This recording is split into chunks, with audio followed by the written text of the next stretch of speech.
Hello everyone. I'm gonna give my thoughts on the Xbox E3 2018 briefing. I originally wasn't gonna do this. I was originally just gonna do a live stream of the briefing.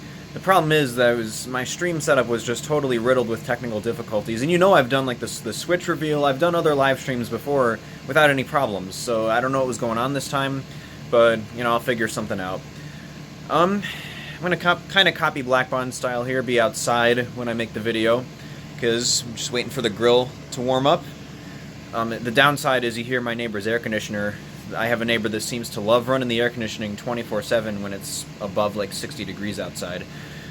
Not a problem, but just creates some noise. So, if you've been following my Twitter also, where you would see that I was originally planning on live streaming the event, you could see that I gave the briefing a overall score of 7 out of 10. And I think that's a fair score. See, in terms of actual content and what was shown off on screen and the actual games that were shown, plus the overall presentation, it was solid. I mean, Microsoft, there weren't any long, boring stretches of people talking. There weren't any awkward fuck-ups on screen like there is at pretty much every single Sony event. I mean, overall, that part was good. The reason if it was not for the fact of if it wasn't for the criticisms I was about to talk about right now, this show would probably get like an 8 or 9 out of 10. It was perfect in length, perfect in pacing, good in overall content that was shown. The biggest problem with the E3 this year is the same exact problem that the Xbox One has had since 2014, not 2013, which is when they had the disastrous E3 where they were showing it off. That was a completely different issue. Once again, Microsoft made an E3 that catered to their audience and did not even seem like it was meant for attracting new fans to the Xbox and getting new buyers. See, if we're going to talk about what games were shown off at, like what new exclusives were shown off at the Xbox E3 this year, we got more Halo, Gears, and Forza, of course, or Forza, however, if you want to say it correctly. We got more of that, which was to be expected. That was them catering to their audience. But the only truly new exclusive to the Xbox platform, and by the way, when I say exclusive, it's still not a reason to get an Xbox, because all these games are still on PC, but that's a dead horse that's already been beaten so many times. I mean, that's how they're going now. There's nothing they could have done to change that at the show here. But the only truly new game that was shown off was one, by the way, that I flipped my shit when I saw it. I was super happy to see this one. We're getting a new Battletoads game, which I think is cool. I mean, people have been wanting a new Battletoads for ages, so good on them for making that. But other than Halo 6, Gears 5, and Forza Horizon 4, that was it.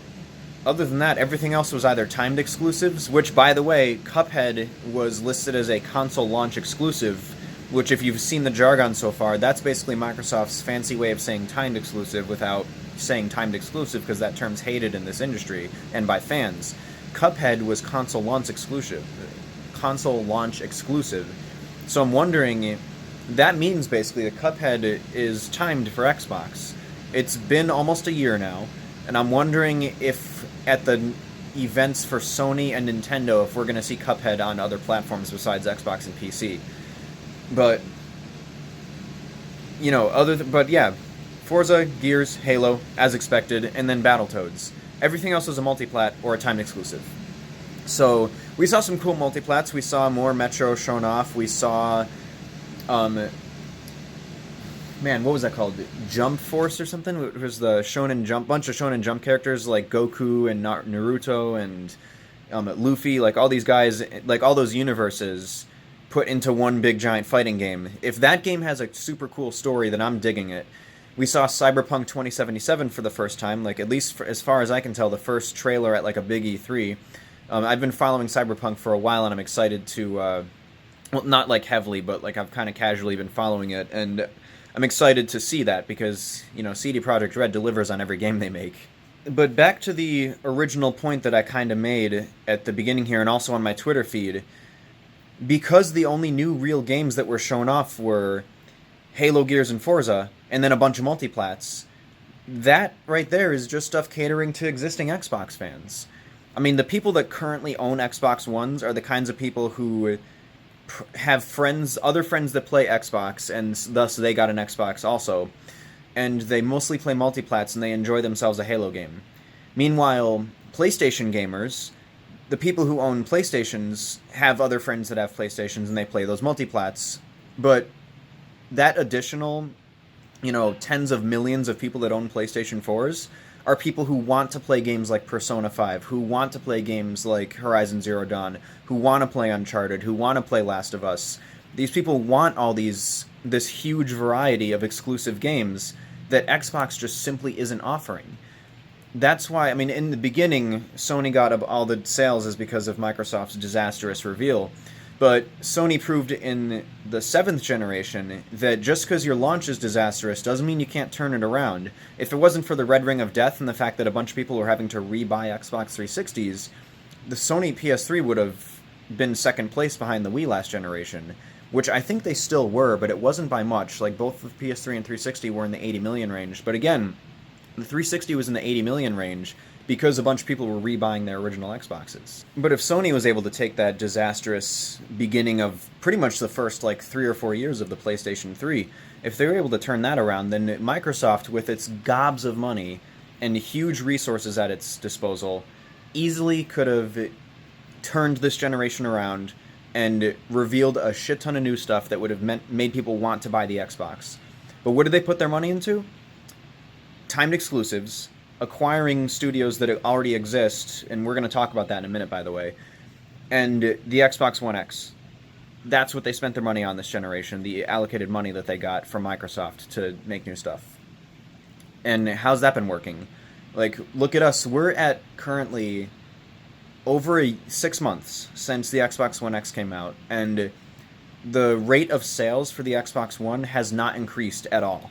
It's still getting absolutely pounded by the PlayStation 4, and still most of the time is getting pounded by the Switch too. And that's not just worldwide sales, even on a regional basis. The Xbox is oftentimes in second place, or usually in third place this time. So the One X, raw power, has not been helping whatsoever. So this generation, it's been made clear that Microsoft pretty much doesn't give a shit about the Xbox One when it comes to games. They're playing it safe for now, doing their Halo, Gears, and Forza, and occasional new games and timed exclusives. They did bring up a point in the middle of the presentation that Microsoft they opened a brand new studio and they acquired 4 more. And they kept bringing up the point, 5 new studios. Well, Microsoft in the past has pretty much always built up their game library by just buying existing studios and having them just release exclusively for the platform. And occasionally they've made new studios, but it's not too common.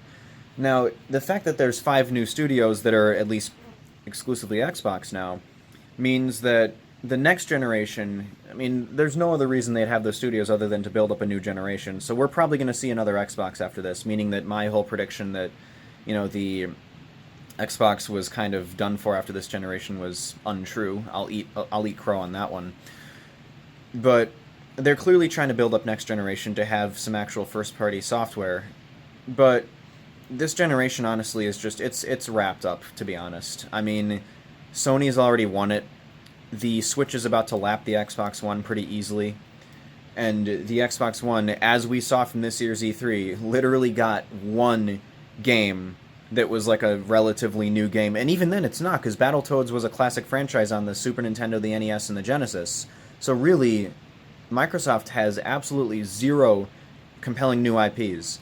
And with the ways of thinking being spread around Microsoft that single-player games aren't what people are looking for, people just want multiplayer games, even though games like Breath of the Wild and Persona 5 and Horizon Zero Dawn and Uncharted are selling millions and millions of units just based on their single-player aspect alone.